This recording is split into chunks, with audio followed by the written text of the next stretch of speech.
नमस्कार आप सभी को। आज मैं आपको जो दुर्ग बता रहा हूँ वो है भरतपुर दुर्ग। भरतपुर दुर्ग ऐसा एक दुर्ग है जिसको आज तक कोई जीत नहीं पाया। तो आप लोग सभी इस चैनल को एक बार लाइक कर दीजिएगा, सब्सक्राइब कर दीजिएगा और शेयर भी कर दीजिएगा। बहुत बहुत धन्यवाद। आज हम जो दुर्ग की बात कर रहे हैं वो है भरतपुर दुर्ग।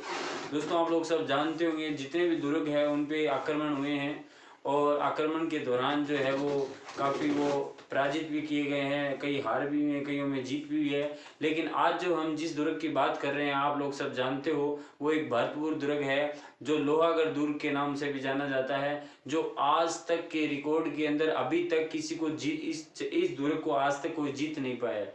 तो बहुत बहुत धन्यवाद, आप सभी का स्वागत है और इस चैनल को लाइक कीजिएगा, शेयर भी कर दीजिएगा और सब्सक्राइब भी कर दीजिएगा।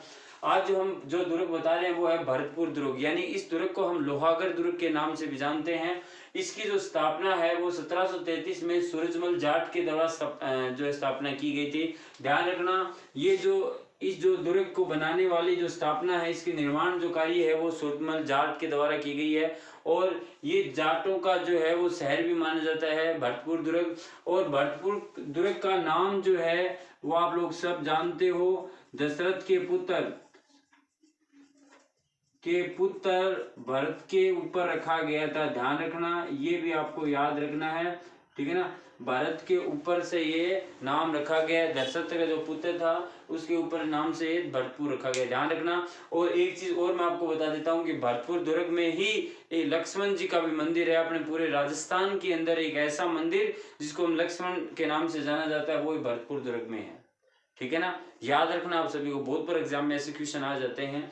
दूसरा मैंने आपको ये बताया कि 1733 में सूरजमल जाट के द्वारा इसकी स्थापना की गई थी।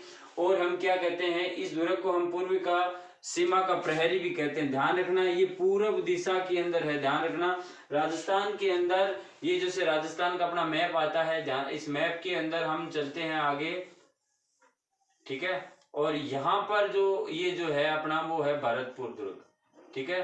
तो इसलिए ये पूर्व का प्रहरी भी माना जाता है। कौन सा है? भरतपुर दुर्ग के नाम से, ठीक है ना। पूर्व दिशा में राजस्थान के अंदर सबसे पहले जो दुर्ग आता है उसको हम कहते हैं भरतपुर दुर्ग के नाम से, याद रखना है।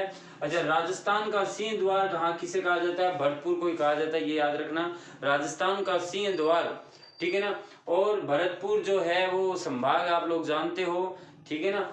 और इसमें जो मेवाती भाषा बोली जाती है, मेवात लैंग्वेज, ठीक है ना, भाषा का यूज किया जाता है, ठीक है ना। और माधवकर भरदोम, सवाई माधोपुर, करौली, भरतपुर और धौलपुर, ठीक है ना, ये इसके संभाग है, ध्यान रखना, ठीक है ना। सवाई माधोपुर, भरतपुर, करौली और जो है वो धौलपुर, ये सारे इसकी जो मैंने आपको ट्रिक बताई है ये भरतपुर संभाग के ही आप लोग सब जानते हो, ठीक है ना। और ये दुर्ग जो है वो मिट्टी का बना हुआ है, ध्यान रखना, राजस्थान का एक ऐसा दुर्ग जो पूरा मिट्टी का बना हुआ है वो भरतपुर दुर्ग है।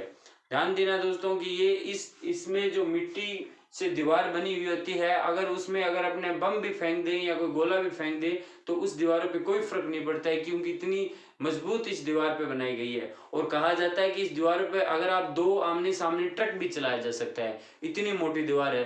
तो इस दुर्ग के अंदर जितने भी आक्रमण किए वो सारे सफल रहे हैं।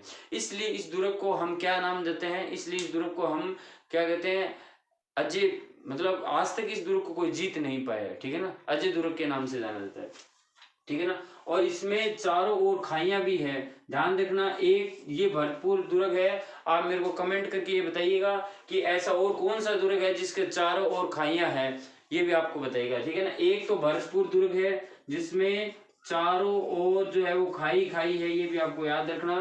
दूसरा एक और है राजस्थान के अंदर, वो भी मेरे को कमेंट करके बताइएगा कि कौन सा ऐसा दुर्ग है जिसके दुर्ग के चारों ओर खाई खाई है, ठीक है। जो चारों ओर खाइयां होती है उसको हम पारिक दुर्ग के नाम से जानते हैं।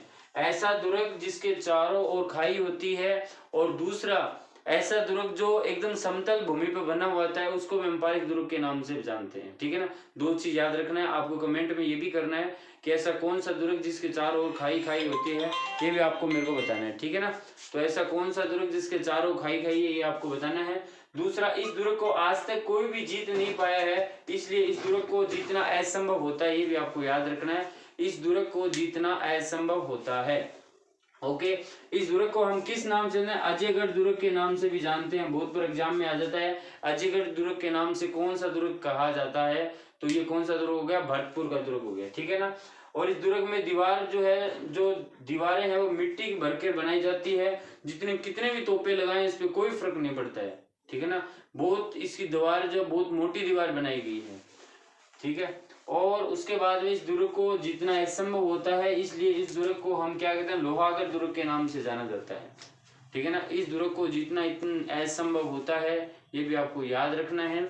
दूसरा ये कि 1805 में इसमें 5 बार आक्रमण हुआ था, अंग्रेजों का भी हुआ था, जितने भी मुस्लिम समुदाय इनका भी आक्रमण हुआ, लेकिन इस दुर्ग पे कोई भी जो है सफलता प्राप्त नहीं करी, सारे असफल रहे थे, ठीक है।